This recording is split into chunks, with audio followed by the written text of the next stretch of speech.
Hello, everyone, and welcome back to Everyday English Channel with Tom and Kate. We're really happy to have you with us today. Thanks for joining us. We hope you're having a great day wherever you're listening from. Today we're going to talk about a situation that most people experience sooner or later, returning a damaged item to a shop. That's true. It doesn't happen every week, but eventually everyone buys something that arrives broken, stops working too quickly, or simply isn't in the condition they expected. When that happens, you need to explain the problem clearly and politely. Exactly. And the good news is that these conversations usually follow the same pattern every time. You explain what happened, the employee asks a few questions, and together you try to find a solution. The vocabulary is practical, the expressions are repetitive, and once you've heard them a few times, they become much easier to use. And before we continue, if you enjoy these calm and practical English conversations, you can subscribe to the channel or share this episode with someone who is learning English. It really helps us, and we really appreciate it. So let me ask you something. Have you ever had to return something because it was damaged? Yes, several times actually. Fortunately, it doesn't happen very often, but I remember buying a small kitchen appliance that stopped working after only a few days. At first, I thought I had done something wrong, so I checked the instructions again. Then I realized the product simply wasn't working properly. I think that's a very common reaction. Before returning something, people usually want to make sure the problem isn't their fault. You check the batteries, read the instructions again, maybe try using it one more time. Only then do you think, I should probably take this back to the shop. Exactly. I don't enjoy returning products because I always hope the problem will somehow disappear. But eventually, you realize that if something is genuinely damaged, the best solution is simply to speak with customer service. I'm actually a little quicker to do that. If I've just bought something and it clearly doesn't work, I don't see any reason to wait too long.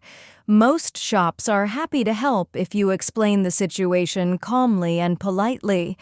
That's true. And one of the first things people usually say is something very simple. For example, "Hi, I'd like to return this item."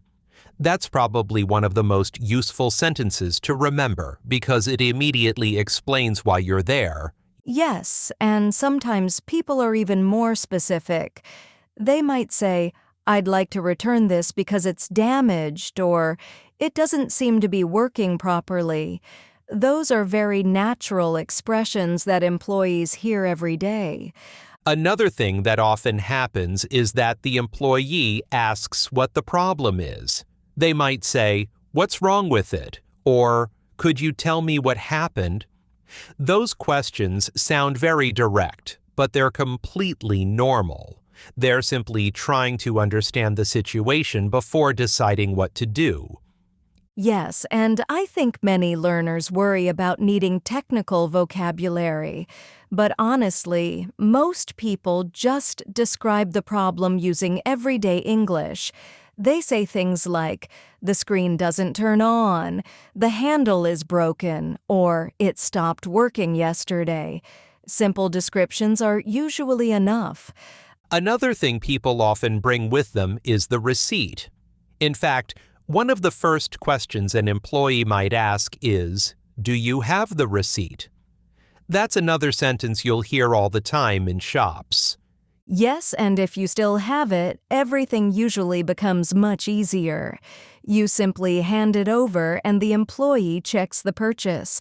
That's why many people keep receipts for expensive items, at least for a little while. I definitely do that, especially for electronics or household appliances.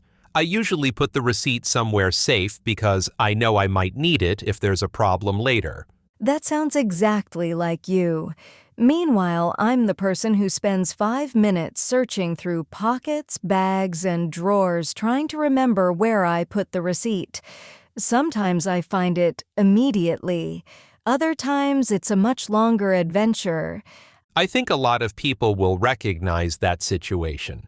And honestly, even before the conversation really begins, you've already used several useful expressions that appear again and again in everyday English. That's what makes this topic so practical. Once you've explained the problem, the employee will usually ask a few more questions before offering a solution. For example, they might ask, "When did you buy it?" Or, "Have you used it already?" Those questions are completely normal because they help the shop understand what happened. Yes, and the answers are usually very simple. You might say, "I bought it 3 days ago," or "I only used it once," or maybe, "I opened the box this morning and I noticed the damage straight away." You don't need to tell the whole story. Just explain the situation clearly.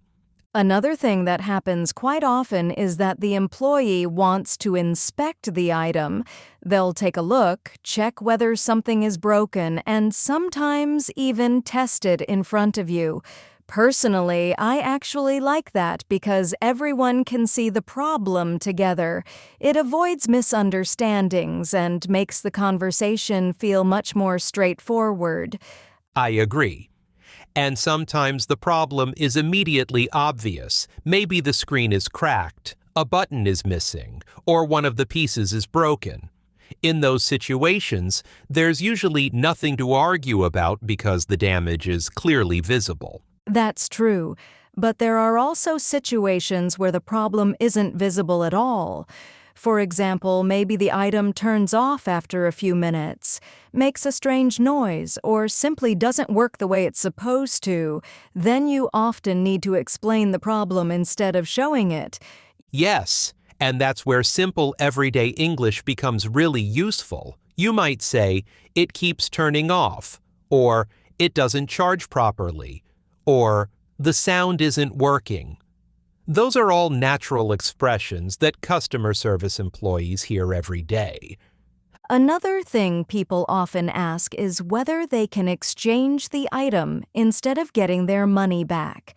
Personally, if I like the product, I'd usually prefer a replacement. If I bought it because I needed it, I'd rather have a new one than start shopping all over again.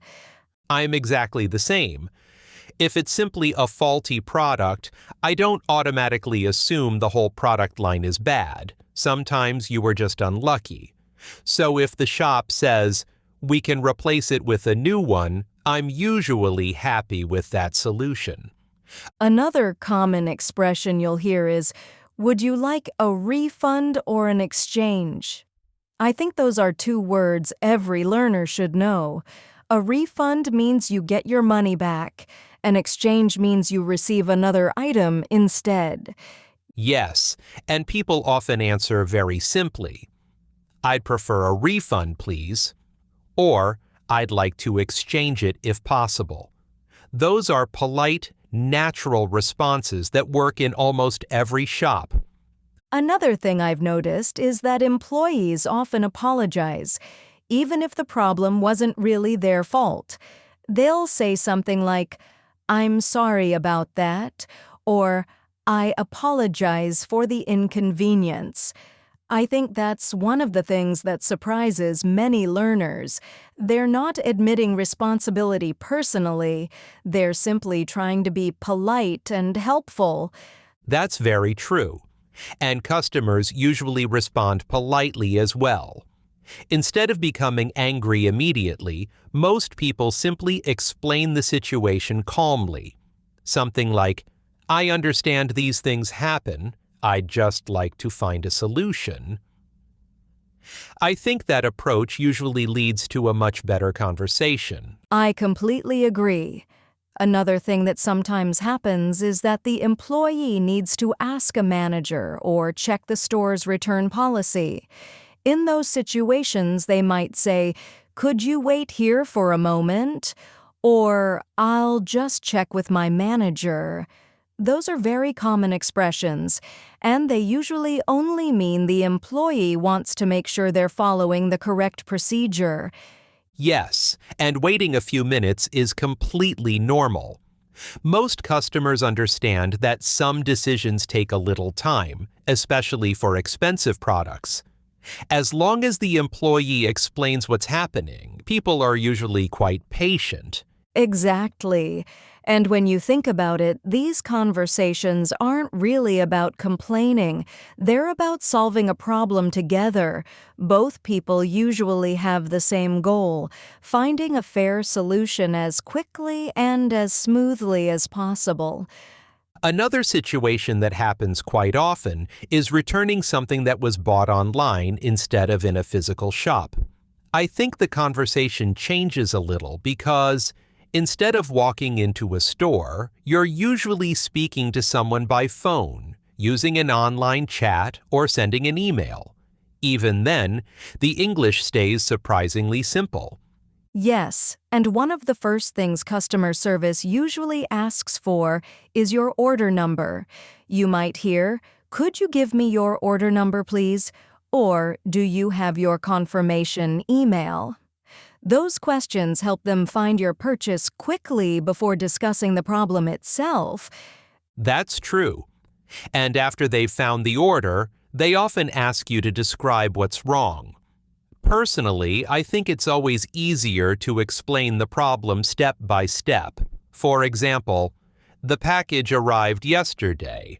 I opened it this morning, and I noticed the screen was cracked. That kind of explanation feels clear and easy to follow. I agree.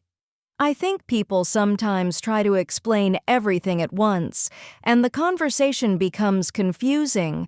It's usually better to describe the events in the order they happened. That way, the employee can understand the situation without asking too many additional questions.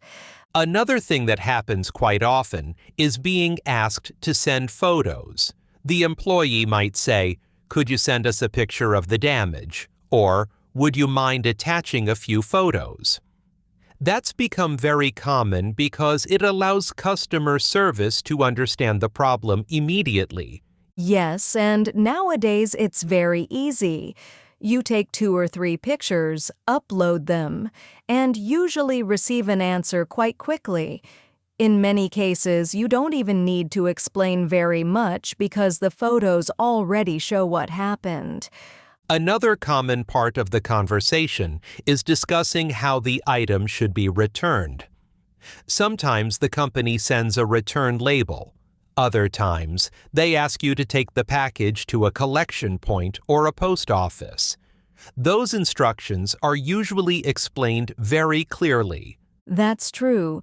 You often hear expressions like, "Please place the item back in its original packaging," or "attach the return label to the box." And actually, original packaging is a useful expression because many companies ask customers to return products in the same box if possible. Another thing I've noticed is that people sometimes apologize even when they haven't done anything wrong. They'll say something like, "Sorry to bother you," or "I'm sorry, but I think there's a problem with my order." I find that interesting because they're simply trying to sound polite. Yes, and customer service employees usually respond in exactly the same way. They might say, "Don't worry, we'll do our best to help," or "Let's see what we can do." Those expressions immediately make the conversation feel more relaxed. Another situation people sometimes experience is being offered store credit instead of a refund. Personally, I usually think about whether I'll shop there again. If it's a shop I use regularly, store credit can be perfectly fine. But if I don't expect to come back, I'd probably prefer getting my money back. I think many people make the same decision. It really depends on the situation. If I trust the shop and know I'll buy something else there soon, store credit doesn't bother me. But if it's a one-time purchase, a refund usually makes more sense. Another thing that often surprises people is how quickly many problems are solved. We sometimes expect long discussions or complicated procedures, but in reality, many employees simply check the product, ask a few questions, and immediately offer a solution. The whole conversation might only take 5 or 10 minutes. Yes, and I think that's because both people want exactly the same thing. The customer wants a product that works properly, and the employee wants the customer to leave satisfied. When everyone stays calm and communicates clearly, those conversations usually end positively. That's something I really like about these situations. They remind us that good communication isn't about using difficult vocabulary. It's about explaining the problem honestly, listening carefully, and working together to find the best solution. Exactly. And once you've learned these everyday expressions, returning a damaged item in English becomes much less stressful because you'll recognize the same questions, the same answers, and the same vocabulary almost every time. When you look at all these situations together, returning a damaged item is really just another everyday conversation. You explain what happened, answer a few questions, listen to the options, and decide which solution works best for you. The English is usually clear, practical, and much less complicated than many learners expect. I completely agree. I think many people feel nervous because they imagine they're going to have an argument with the shop. But honestly, most returns are handled very professionally. The employee understands that damaged products sometimes happen, and the customer simply wants a fair solution. Most of the conversation is about solving the problem, not about deciding who's to blame. That's a really important point. Another thing I've noticed is that staying calm usually makes the whole experience much easier. If you explain the situation politely and clearly, employees are generally happy to help. They're much more interested in understanding the problem than listening to a long complaint. Yes, and politeness doesn't mean you have to accept everything. You can still explain that you're disappointed or that the product didn't meet your expectations. The difference is that you're expressing your opinion respectfully instead of becoming angry. Expressions like, "I'm a little disappointed," or "I wasn't expecting this," sound honest without sounding aggressive. Exactly. Another useful thing to remember is that it's perfectly normal to ask questions. If the employee explains the return process and you're not completely sure what happens next, you can simply ask, "Could you explain that again, please?" Or, "What do I need to do now?" Those are natural questions that help avoid misunderstandings. I think that's something learners sometimes forget. They become so focused on answering questions that they forget they can ask questions too. For example, you might ask, "How long will the replacement take?" Or, "When should I expect the refund?" Those are practical questions because they help you understand what happens after you leave the shop. Another thing that happens quite often is receiving an email or a message confirming the return. Sometimes the employee says, "You'll receive a confirmation email shortly," or "We'll let you know as soon as the refund has been processed." Those expressions appear very frequently, especially when shopping online. Yes, and it's useful to understand words like processed or confirmation because you'll see them in emails as well as hear them during conversations. The more often you shop in English, the more familiar those words become. Eventually, they stop feeling like new vocabulary and simply become part of your everyday language. Another thing I like about these conversations is that they often end on a positive note. Once the problem has been solved, people usually thank each other. The customer says, "Thank you for your help," and the employee replies, "You're welcome," or "Have a nice day." It's a simple ending, but it leaves everyone feeling respected. That's true. And honestly, those final moments are often what people remember most.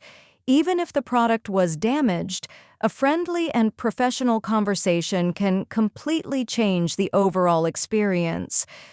Good customer service isn't only about replacing an item.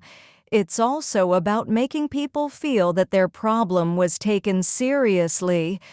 I completely agree. And I think that's one of the reasons these conversations are so useful for English learners. The same expressions appear again and again. Whether you're returning clothes, electronics, kitchen equipment, or something you ordered online, the structure of the conversation stays remarkably similar. Exactly. Once you've learned expressions like, "I'd like to return this item," "It doesn't seem to be working properly," "Do you have the receipt?" and "I'd prefer a replacement, please," you'll be prepared for most real-life situations. You don't need perfect English. You simply need to explain the problem clearly, listen carefully, and ask questions if something isn't clear. Before we finish, thank you very much for spending this time with us today. We hope this conversation helps you feel more comfortable returning a damaged item and speaking confidently with customer service in English. If you enjoyed this episode, you can subscribe to the channel or share it with someone who is learning English. It really helps us grow, and we truly appreciate your support. Join us in the next episode for another calm and practical English conversation. Thanks again for listening. And remember, keep speaking English every day.